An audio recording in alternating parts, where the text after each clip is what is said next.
Kita lihat ya, sebetulnya kita punya modal yaitu cadangan devisa kita itu 139 miliar US ya. Memang tidak terlalu besar kalau comparing terhadap negara lain yang mungkin sudah lebih ini ya, Korea Selatan atau yang lainnya begitu. Tapi ujian dari ini kan kelihatan ya dari sepanjang 2023 ini sebetulnya juga banyak tantangan-tantangan di awal tahun, bahkan juga banyak isu-isu global yang menyertai dari dinamika rupiah, dan ternyata ya setidaknya eh, range 15.000 itu ini ya cukup stabil di situ begitu. Nah, dari situ sebetulnya kalau kita lihat ya ini membuka ruang begitu bahwa dari sisi nilai tukar sebetulnya fluktuasinya itu ya tidak seganas tahun lalu kira-kira gitu ya sampai akhir tahun gitu. Nah, sehingga mungkin tetap ada namanya rupiah itu dinamikanya harian ya. Jadi kalau kita hanya karena sehari dua hari kena serangan gitu ya kemudian udah ini ya enggak lah, saya rasa tetap dalam long termnya 1 tahun itu relatif stabil begitu. Nah tadi sisi lainnya adalah inflasinya kecenderungannya menurun dan ini konsisten penurunannya ini begitu. Nah sehingga dari situ kemudian ya kalau pandangan saya sih sebetulnya ya untuk bisa lebih mensupport dari growth gitu ya ekonomi, pertumbuhan ekonomi ya ini diperlukan juga gitu ya upaya untuk mulai merelaksasi. Tentu pelan-pelan ya tidak langsung cukup ekstrim begitu. Nah tapi saya rasa itu tadi begitu alasannya, dan biasanya memang ada dinamika begitu bahwa kemudian rupiahnya agak sedikit volatile ketika kita cenderung ekspansi atau menurunkan atau memangkas suku bunga acuan gitu. Tapi kemudian di sisi lain kan kita juga dapat gain gitu ya. Kalau itu bisa mensinyalkan kepada ekonomi bahwa pelaku ekonomi ya bahwa kebijakan ke depan akan lebih pro terhadap growth gitu ya, terhadap pertumbuhan, itu bisa membuat optimismenya para pengusaha ya, para investor begitu itu meningkat lagi gitu. Apalagi kita juga kalau dibandingkan dengan negara lain kan situasinya berbeda gitu ya.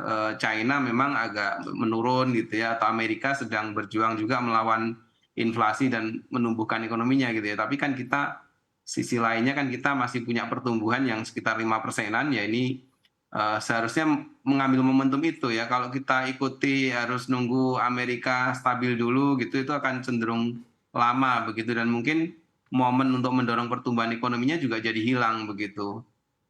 Baik, Pak Eko, Anda lihat dengan seluruh gejolak yang ada, titik terlemah rupiah di tahun ini bisa menyentuh level berapa?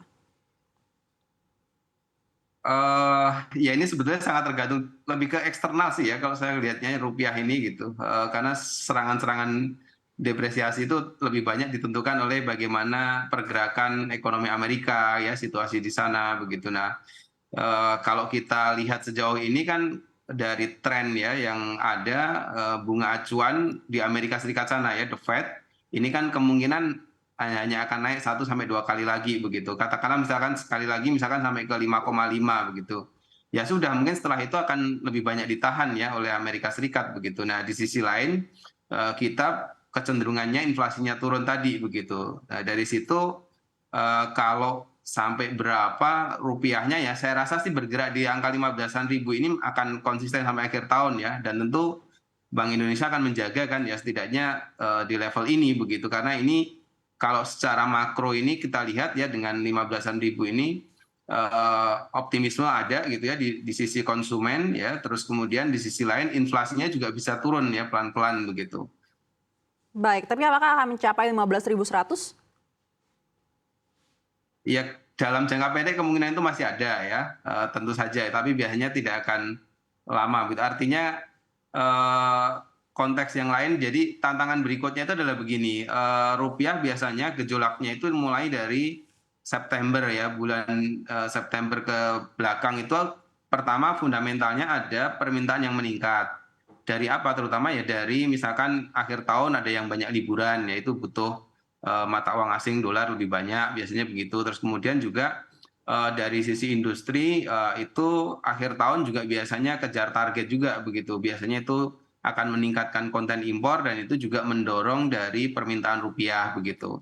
Tapi sebetulnya depresiasi sekitar 100 rupiah atau ya katakanlah di range 15-an ribu itu menurut saya masih oke begitu untuk Bank Sentral atau Bank Baik, Indonesia memiliki katakanlah desain ini ya, untuk mendorong pertumbuhan ekonomi juga begitu. Jadi tidak hanya pro stabilitas, kira-kira gitu. baik. Kita beralih ke Pak Anggana. Pak Anggana, ekspektasi pengusaha seperti apa terhadap arah kebijakan Bank Indonesia, mikro ataupun makro prudensial? Sebetulnya saya kalau dari sisi pengusaha tentu kita pengennya berharap adanya relaksasi ya, bahwa suku bunga itu harus disesuaikan agar tetap kompetitif juga dan memastikan bahwa kita punya akses yang cukup gitu terhadap permodalan, dan itu kan tercermin dari suku bunga acuan.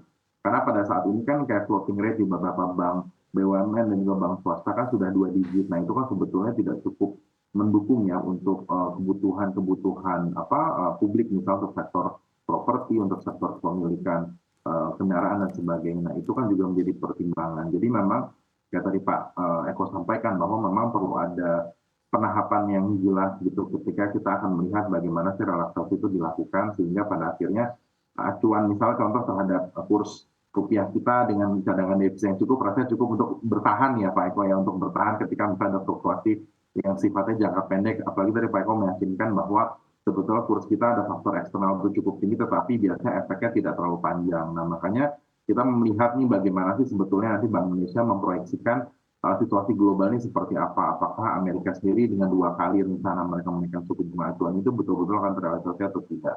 Saya rasa yang diperlukan adalah bagaimana pemerintah memberikan indikasi yang clear terhadap dunia usaha sehingga kami ini boleh berhitung-hitung nih apakah nanti akhir tahun kita mau jor-joran atau kita dari sekarang langsung jor-joran atau nanti habis pemilu baru jor-joran. Nah itu yang harus kita sangat terlihat gitu bagaimana situasi kebatinan itu dapat tercermin dari arah kebijakan yang akan ditetapkan Bank Sentral secara moneter dan juga mungkin pemerintah secara aspek fiskal. Itu dari kami, Mas.